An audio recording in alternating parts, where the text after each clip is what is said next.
Terima kasih atas waktu. Perkenalkan, nama saya Dinar. Saya orang Jawa, cuman besarnya di Sumatera. Yang saya ingin tanyakan, dari kecil kita selalu terbiasa mendengarkan kata hati itu ada dua, ada yang baik dan ada yang buruk. Perjalanannya waktu, kalau kita sering dengerin yang baik, pasti akan hati kecil ini kan selalu akan ada ya. Tapi perjalanan waktu juga kalau kita ngambil yang jelek, terus hati kecil biasanya suara-suara yang baik itu akan lama-lama kan menghilang.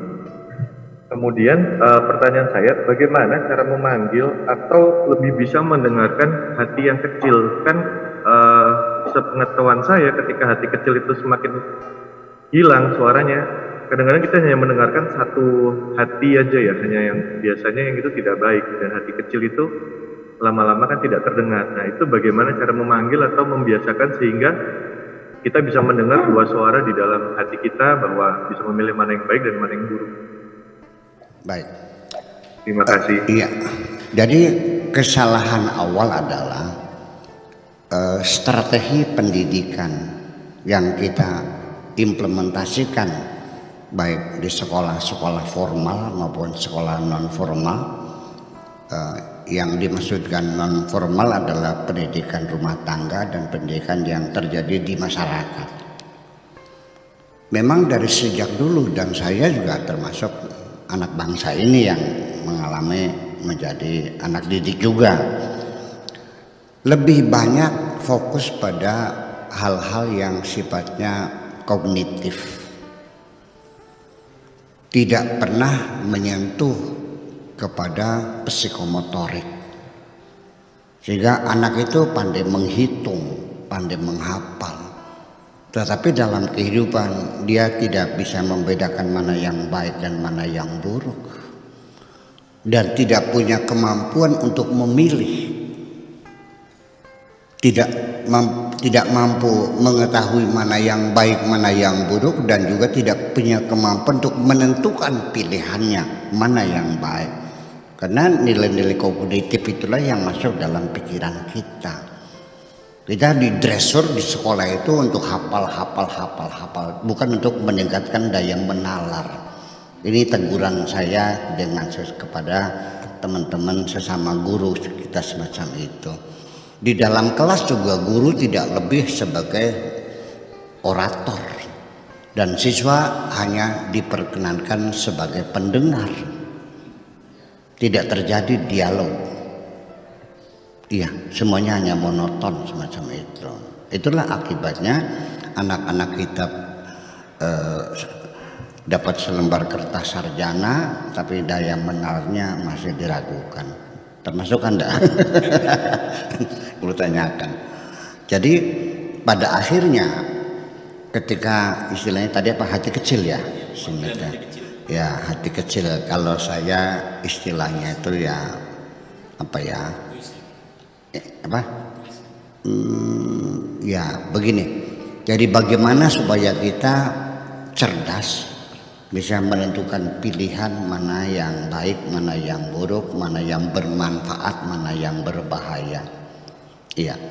Jadi kita nggak usah melarang anak kita main HP, bermain internet dengan aturan-aturan, jangan melacak situs-situs yang tidak benar. Susah kita mengontrolnya. Iya, akan mencuri-curi waktu. Ketika kita tidur, dia buka internet, dia lihat hal-hal yang tidak layak untuk dilihat. Semacam itu kan terjadi.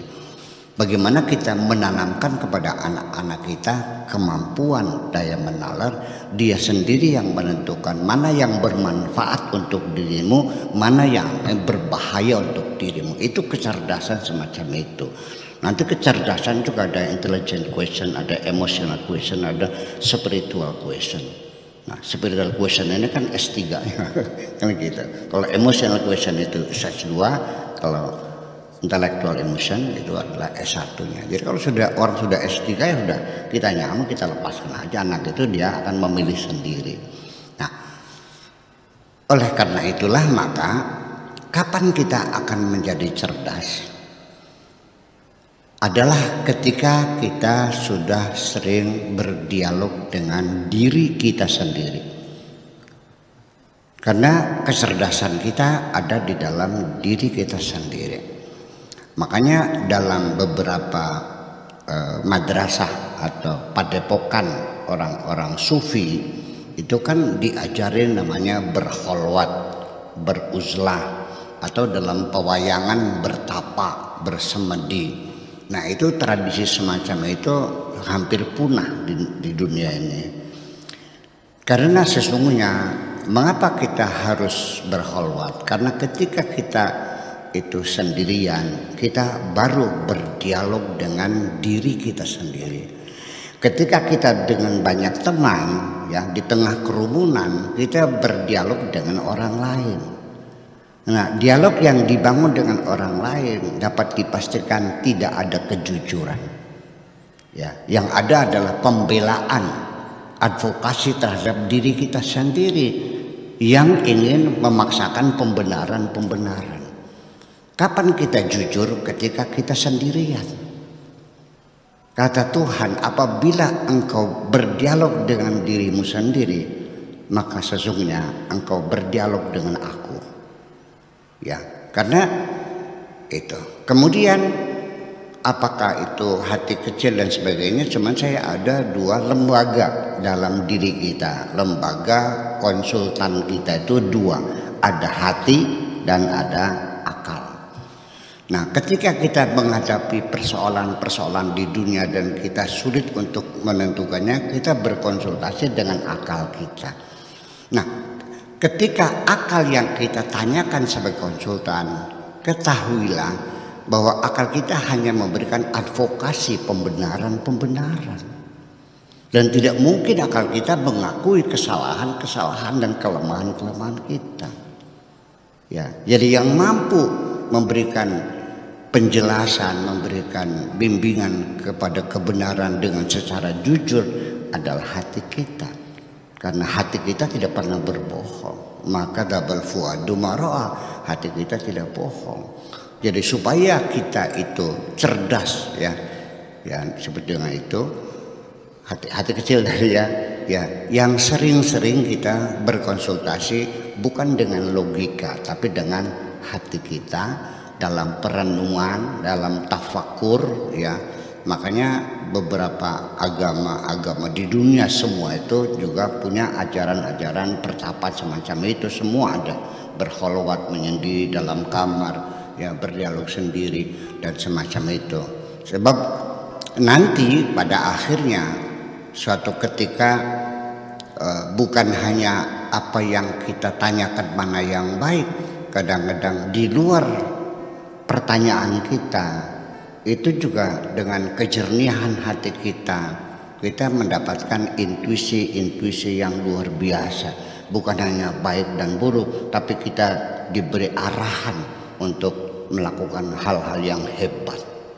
Apakah dalam bentuk sastra, apakah di bidang politik, apakah ekonomi, gagasan-gagasan besar itu berbentuk intuisi. Dan intuisi itu masuknya hanya di alam bawah sadar. Bukan di alam sadar, di bawah sadar, tapi juga tidak di bawah unconsciousness, bukan di alam yang tidak sadar, tapi otak bawah sadar. Masuknya di situ. Karena kerja otak bawah sadar kita itu wilayah kerjanya lebih luas daripada otak sadar kita. Bahkan sampai dalam detik yang sama kita bisa melakukan banyak pekerjaan dalam detik yang sama. Karena kita bekerja di bawah sadar itu. Ketika kita menggunakan alam sadar kita, maka yang kita kerjakan ya satu hal saja. Yang lainnya kita lupakan, kita abaikan dulu. Tapi dalam alam bawah sadar itulah kita bisa mengerjakan banyak hal.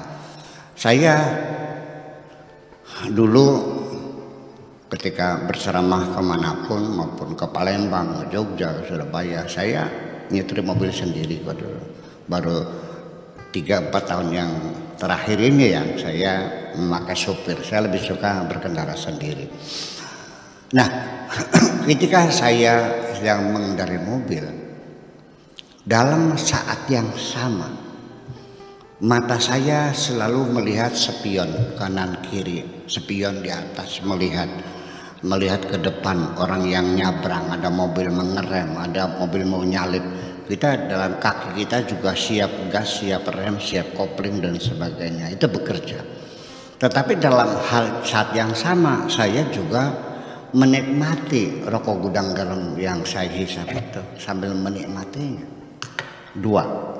Yang ketiga, saya juga menyetel lagunya Celine Dion, The Power of Love, The Power of Love. Saya menikmati lagu-lagu Celine Dion. Di saat yang sama juga saya sambil berkendara juga sambil merancang materi apa yang akan saya sampaikan dalam ceramah hari ini.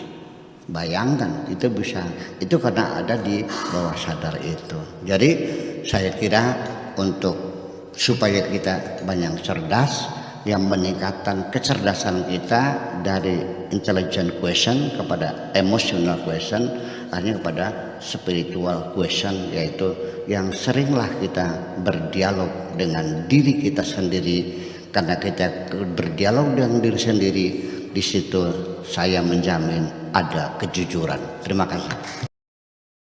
Ya Rasulullah, ya لك الشفاعة وهذا مطلبي يا نبي يا رسول الله يا